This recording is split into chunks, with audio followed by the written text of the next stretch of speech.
about, but this is going to be a video on using a niche basically to explode your money.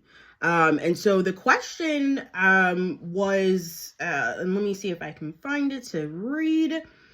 So the original question was about standing out in a niche. So they already had their niche chosen, and they were just trying to figure out, how do I actually stand out in this niche?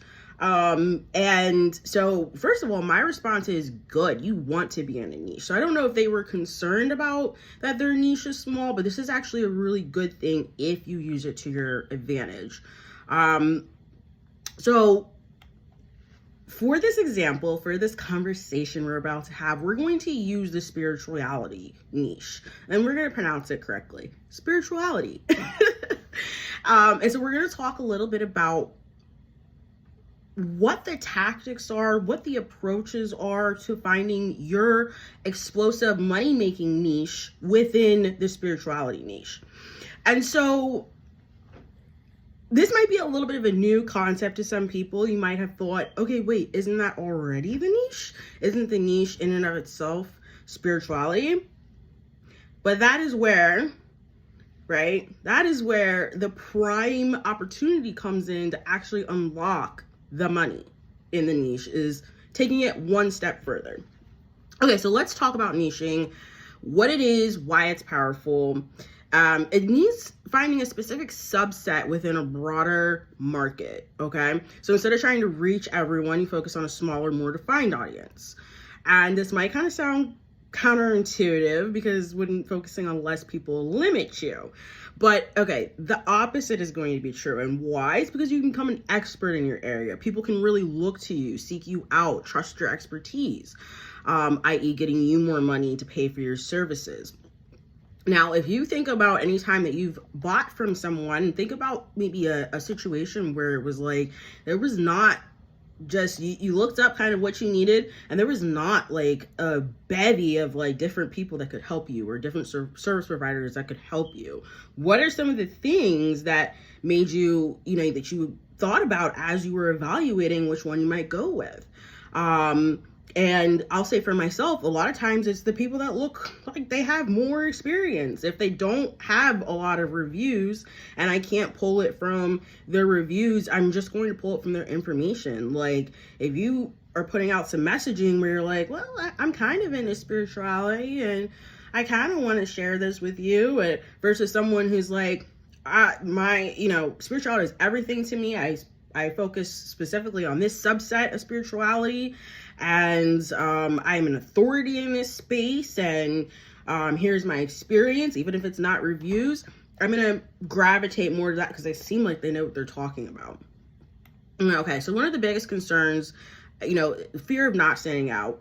I think I heard even like, oh, in this particular space, like some fear maybe of like it really only being able to be capitalized on by, pretty influencers that have kind of more of a aesthetic feel to their approach on spirituality.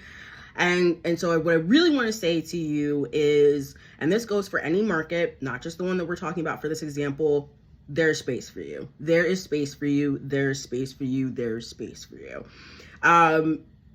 There's always someone who's like, I didn't have a good experience with this person. I didn't feel like this person was relatable. I need more from my service provider in terms of their treatment.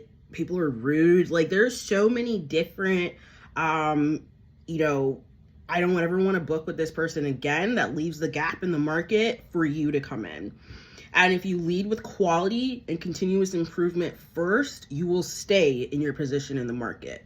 People fall off because they're not consistent. Okay, because they might offer a service one day, and then when the person wants to rebook, they don't even offer it anymore, or, whatever. So, okay, but here's the thing. In a crowded space, specificity is actually your best friend. So whether it's self-love or mindfulness practices or spiritual healing for a certain group, you become the go-to person for that niche. So it not only sets you apart, but it builds your reputation as an expert, which naturally attracts more clients. And so let's really talk about the important part of niching, which is the money that you want to unlock, right? Because when you become an expert in a niche, you can charge higher prices. Why? Because you're offering specialized knowledge and skills that not everyone has. People are willing to pay more for tailored solutions that address their specific needs. So, okay, we're going to get into this a little bit more, but think about this. Think about what I just said. People are willing to pay for tailored solutions that address specific needs. Now, if you are in the spirituality market and you're just generally in the market, you don't have specialized services, you're not tailoring to any specific subset, somebody comes across you and they really need help with energy healing. Like, that is what they're looking for. And they come across to you and you have all your services listed, and in there you do have energy healing. And so they see them like, okay, so she does do energy healing. But imagine this now from the customer's point of view. I really need energy healing.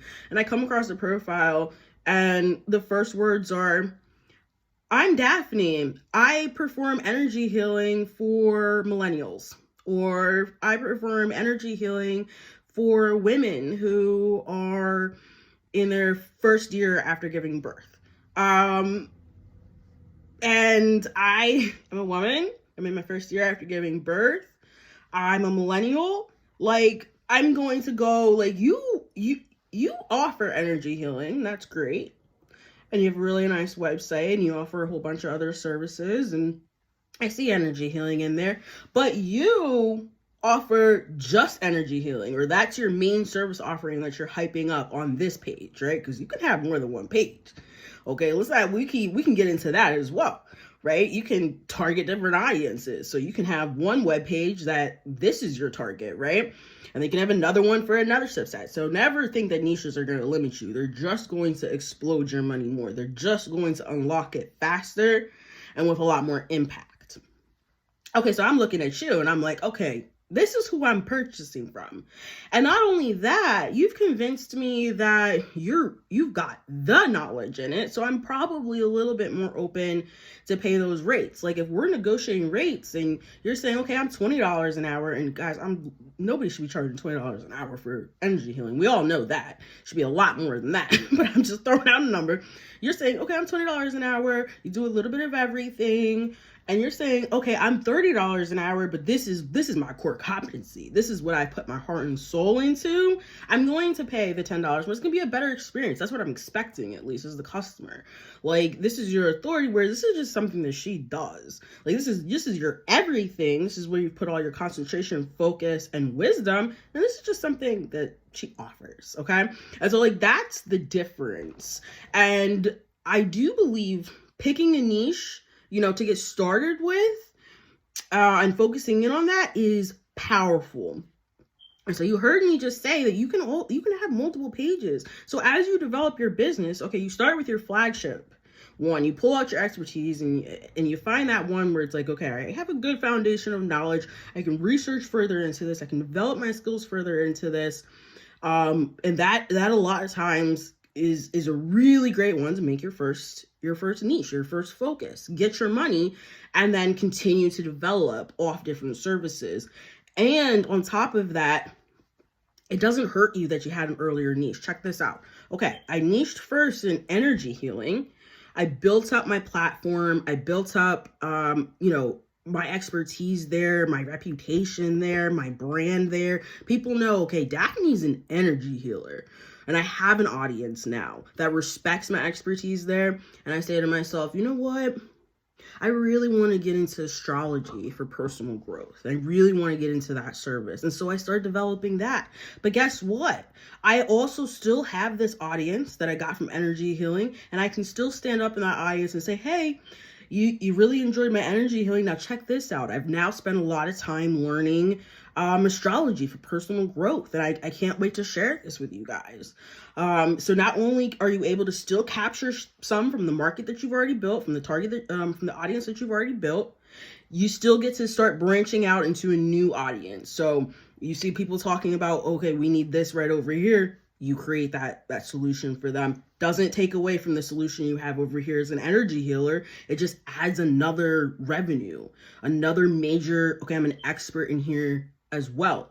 And the thing is, okay, I've already established, I can't see my hands. I've already established that I'm an amazing energy healer, right? I already have the reviews. You've already gone through that process. You've already built that business up. You play on that to create your rates for your astrology for personal growth. Okay, you don't start from the beginning and say I don't have experience. No, you leverage off of, look at the fact I have, this is a visual reputation you built for yourself as an energy healer that you pull right into your rates as a astrology for personal growth advisor. So this is the power of niching. You do want to focus on one first, and I know it can be so hard. Like, I don't want to only focus on one and like lose out on all this business. I promise you, if you're playing the long-term game, if you want to see 50K your first year, 100K your second year, I don't know, sky's the limit. Why not 100K your first year? It has been done and will continue to be done. Breaking 100K year one. Okay. So if you're playing the long game and this isn't fast money, like I just want to get my money and get out, like you actually want a business that continues being a source of income that you can start, transferring into passive income and maybe even sell it one day or pass along to your kids, whatever like the long-term vision is, then this is the way to get it. And this is one of the fastest ways to get the money while still building a foundational business that's going to be there for you. That's one of the fastest paths to getting money in your pocket while also still supporting building the development of that foundational business. So it's why I made this video first. I'm not going to lie, because niching is so important. It's one of my favorite topics. It's one of the biggest things, oh, I'm not making the money I want to make. I'm not able to book clients. What's your niche? Okay, there you go. You have a ton of competition. Let's get you further in there. Let's get you really solving a niche problem. Okay, and so since we're talking about spirituality and niches, I just want to go over a couple. Mindfulness and meditation. And now, as I'm saying some of these, remember that this is kind of in and of itself is like a niche of spirituality. But tacking on the person that's talking about their problem is even bigger. So mindfulness and meditation for people dealing with childhood trauma. Mindfulness and meditation for people dealing with overeating. Mindfulness and meditation for moms with 2 under 2. So do you understand how now you can identify that space? You should identify the space first, right? So if you're really passionate about the next one I have on my list is spiritual self-care. If you're really passionate about that and you're starting to get into your market research, like who's talking about this? Who's having a problem with self-care or wants to become more connected with self-care through spirituality? And, very heavily consider taking that on as a niche, because look, this group of people are like constantly talking about it. Why don't I make my service offering, my messaging around solving their problem? That could be a really easy entry. That's one of the things that I did to gain clients really fast is I looked at who was talking about their problems and I came up with a solution and I sold it to them. So, spiritual self-care, energy healing. I think we already talked about that one a lot. Spirituality for mental health, astrology for personal growth, for career growth, for relationships, spirituality, and relationships, spirituality and entrepreneurship. How does that relate to meeting your entrepreneurial goals? Manifestation, law of attraction, creating virtual, and this is all we're talking all online. So creating spiritual retreats online, virtual spiritual retreats online, creating virtual workshops, spiritual workshops online. So, really getting into helping people actualize whatever it is that they want from their spirituality journey. How do I find my niche? How do you find your niche? How do we find our niche? That is a big question. And I will say this, I am hosting my 3-day workshop and we will be spending an entire day on niching. So that is definitely one way to figure out how to make your niche is come to my workshop and I will hold your hand through. The second way, and I mean, this does play into a big part of my method, is, and you can kind of Google this. I'm gonna go online and kind of Google like, how do I develop my niche? But it's just going through some writing exercises, right? You want to start to pull out, what are my expertise, my passions? Like, you want to get under those layers. Like, you ever had somebody ask you a question and like they're like, oh, what do you really like enjoy to do? And you're like, like, you have to start letting go of like all your sort of, and I'll show you, if you come to my workshop, I'll show you some tactics on exactly how to do that and some of the questions that sort of spark that. But until then, just use Google. Just use Google to go in there and kind of look up different exercises you can do to start kind of, you have to take all that info that's in your mind, you have to get it out on paper so that you can assess and look at it and say, okay, I have really good expertise here and I would enjoy doing those. Those are like the two things. Expertise, would enjoy doing this, and a problem exists that my expertise can solve. That's like the trifecta right there.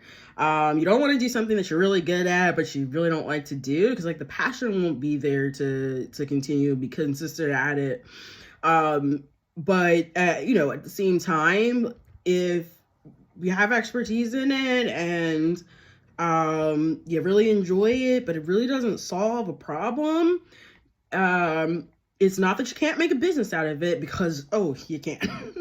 It's that is it a sustainable business, right? And you don't want to create an uphill battle for you to constantly be fighting the sustainability issue. Like, you got to constantly convince people like, oh, this is the service for you. When it solves a problem that, you know, is going to exist in certain conditions, which again, we're going to talk about in my workshop, like what are some of the criteria that a niche should meet to actually be of value, and value to you for the long term. You know, a niche that's going to stand up with you throughout the years of your business. There's a few criteria that, period, if it meets, it will last. And these are not criteria that I came up with. These are foundational business principles that any large corporation follows, that, you know, has longevity in their products and service offerings.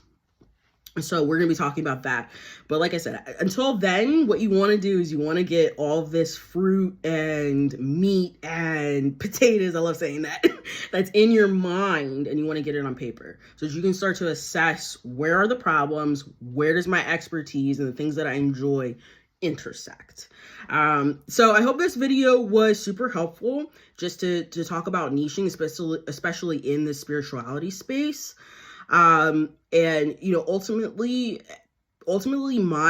my desire for anyone in this group, and any woman period who's looking to transform her life into having the money that she needs, and even more importantly, I don't know, is it more important?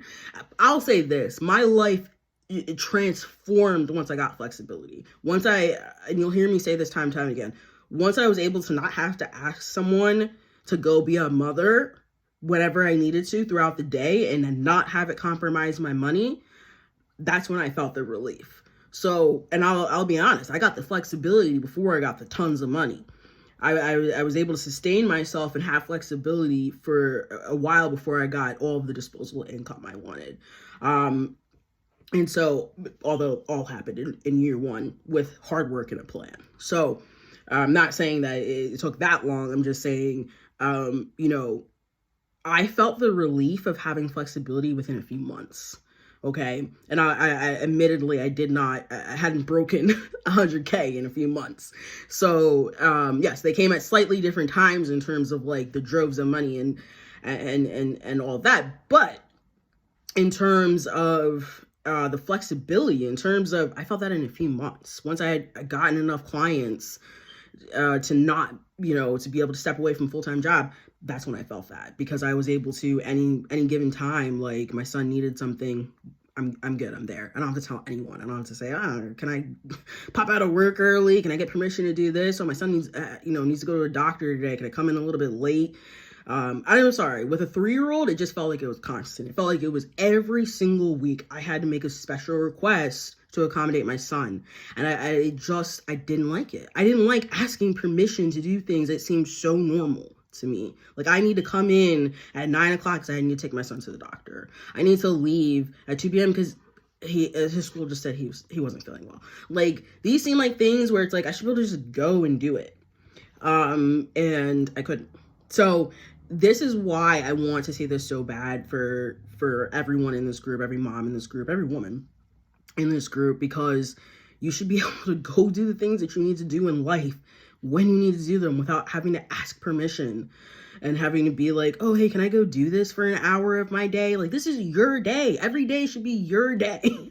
It shouldn't be like your employer's day. It shouldn't be like, oh, let me just make sure it's okay with my employer first. Like, no, it should be like, okay, I'll let whoever pays my money, I'll let my clients know.